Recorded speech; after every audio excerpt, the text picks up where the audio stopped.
उमरलैंड cabinet की एक important meeting कल सिविल सेक्रेटरीट जम्मू में होने वाली है। सुबह 9 बजे ये मीटिंग होगी और इसमें जो कई एजेंडा पे बात होगी, लेकिन जो मेन एजेंडा है वो रिजर्वेशन का है। और रिजर्वेशन में किस तरह से जॉब्स में और एजुकेशन इंस्टीट्यूशंस में रिजर्वेशन को रैशनलाइज किया जाए, उस पर प्रमुखता से अब बात होगी।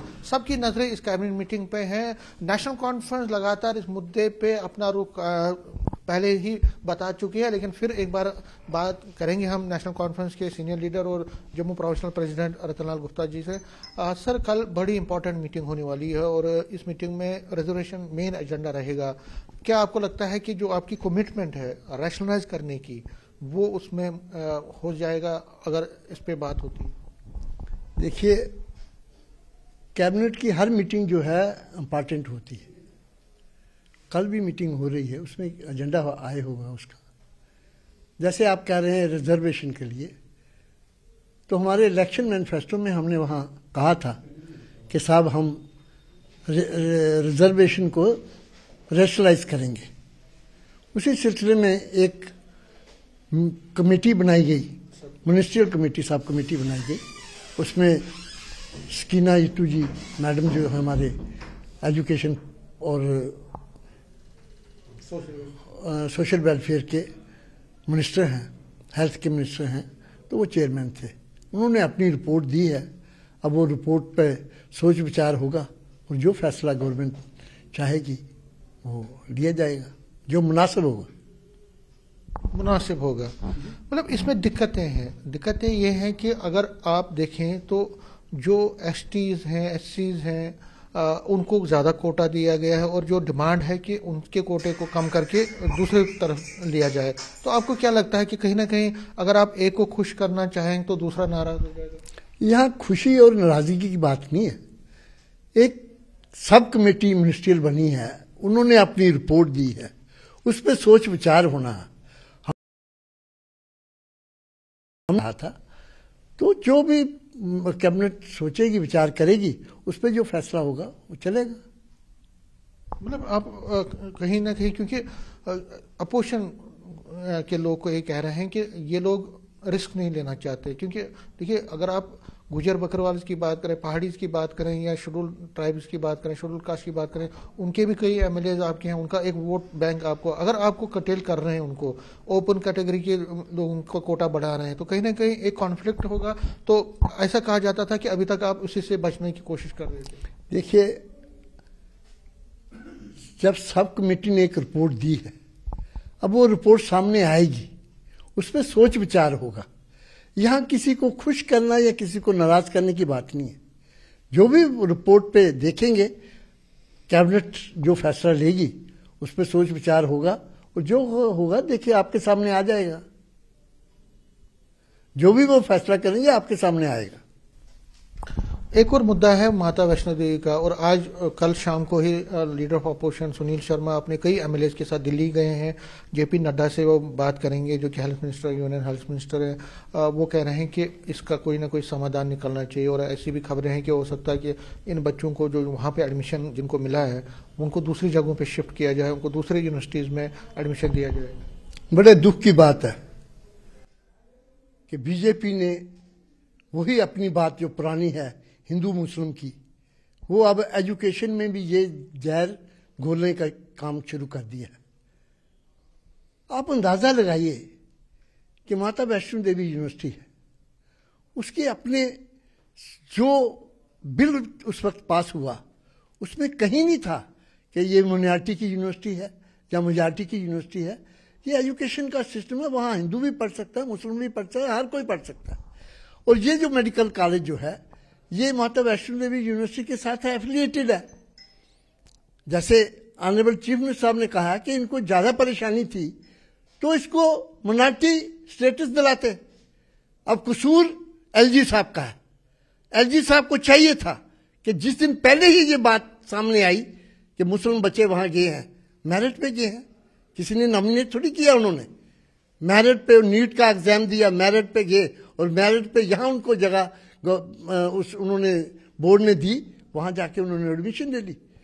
एलजी साहब को डे 1 लोगों के सामने आना चाहिए था और इस गलतफहमी को दूर करना चाहिए था कि साहब ये जो बच्चों की एडमिशन है वो जस्टिफाइड है। क्यों नहीं कहा उस वक्त? क्यों ऐसे जहर को फैलने दिया गया? इसलिए हम समझते हैं कि बीजेपी को ये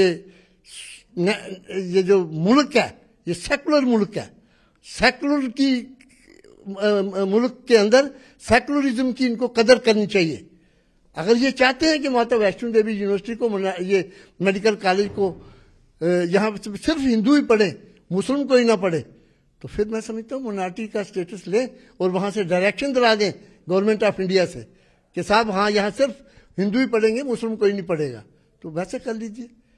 वरना यूनिवर्सिटी, कोई भी यूनिवर्सिटी मुल्क की हो, हमें बच्चों के अंदर जो हमारी आने वाली नस्लें हैं इनमें हिंदू और मुसलमान का पाठ नहीं पढ़ाना चाहिए। Thank you. एक और लास्ट में कल स्टेटहुड पे चौधरी रमजान ने अपनी बात की। उन्होंने कहा कि स्टेटहुड रेस्टोर होना चाहिए। बीजेपी फिर एक बार वही कह रही है। वो कहती है कि इन लोगों के पास पावर्स हैं, जो पावर्स हैं उनको ये यूटिलाइज नहीं करते, उनको यूज़ नहीं करते। लोगों को बिजली नहीं, पानी नहीं, डिलीवरीजर्स को जॉब नहीं, एम्प्लॉयमेंट का कोई नाम नहीं, तो सिर्फ स्टेटहुड के पीछे दौड़ते रहते हैं। दुख की बात है कि बीजेपी और खासकर शर्मा साहब इस किस्म की जो तकरीरें कर रहे हैं लोगों में और इस किस्म की नेगेटिव नैरेटिव जो पैदा करने की कोशिश कर रहे हैं ऑनरेबल उमर अब्दुल्ला साहब की सरकार के खिलाफ, ये ना मुल्क के लिए अच्छा है ना उनके लिए अच्छा है। आप मुझे बताइए, मतलब पिछले साल से इस साल पानी में बेहतरी आई है कि नहीं आई है? बिजली में बेहतरी आई है कि नहीं आई है? रोड्स में बेहतरी आई है कि नहीं आई है? स्कूलों में एजुकेशन में बेहतरी आई है कि नहीं आई है? लेकिन मुझे लगता है आप भी बीजेपी के हैं, क्योंकि आप भी मुंडी हिला रहे हैं। आपको भी ऐसा नहीं करना चाहिए। आपको बिल्कुल जो ग्राउंड रियलिटीज है वो लोगों के सामने रखनी चाहिए, ताकि लोगों को पता चले कि ये जो नैरेटिव, नेगेटिव नैरेटिव बीजेपी फैलाने की कोशिश कर रहे हैं, अपनी नाकामियों को सामने लाने की कोशिश कर रहे हैं, इनको ऐसा नहीं करना चाहिए। जो सही बात मुल्क के अंदर हो रही है, जम्मू कश्मीर के, लेकिन बीजेपी फिर क्यों कह रही है कि आपने कुछ नहीं किया? वो फ्रस्ट्रेटेड है, परेशानी में है, दुख में है, इसलिए कह रहे हैं। वो चाहते थे कि यहां पे हुकूमत बीजेपी की बने, लोगों ने उनको नकार दिया है। अब वो नेगेटिव नैरेटिव चलाने की कोशिश करते हैं। नहीं जी ये हुआ वो हुआ। शर्मा साहब को चाहिए कि एक अच्छे अपोजिशन रोल का यहां दें, रोल दें जम्मू कश्मीर के अंदर। बताएं लोगों को जो अच्छा काम हो रहा है बताएं, वरना ये जो जिस ढंग से वो बीजेपी जम्मू कश्मीर के अंदर चल रही है वो मुल्क के लिए, मैं बार बार कह रहा हूं, वो मुल्क के लिए भी अच्छी नहीं है और जम्मू कश्मीर के लिए तो बिल्कुल ही अच्छी नहीं।